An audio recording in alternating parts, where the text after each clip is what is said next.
See nädal on juba valikeksamid ja siin on asjad, mis päriselt loevad. Ma ei soovita sul absoluutselt üks päev enne eksamit hakata õppima. Ma olen seda ise nii palju läbi teinud, et ma kindlasti ei soovita seda. Tee endale kindel plaan, et mis päevadel, mis kell ja mis teemad sa läbi võtad. Ja kui sa ise ei viitsi plaani teha, siis mine Astrasse ja saad panna, et millal sul on valikeksam, siis mis sa soovid tulemuseks saada, ilmselt 100 on ju.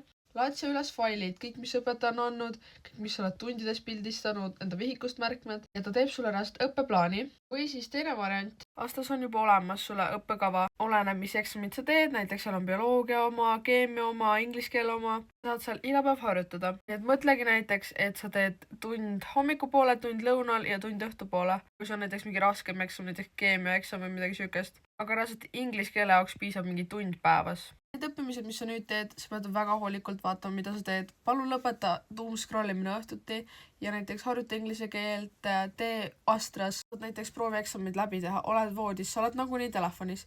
Võta tee mingeid teste, kuula podcasti, tee seal mingi flashkaarte. Nii palju viise õppida, et sa ei läheks stressi eksami ajal.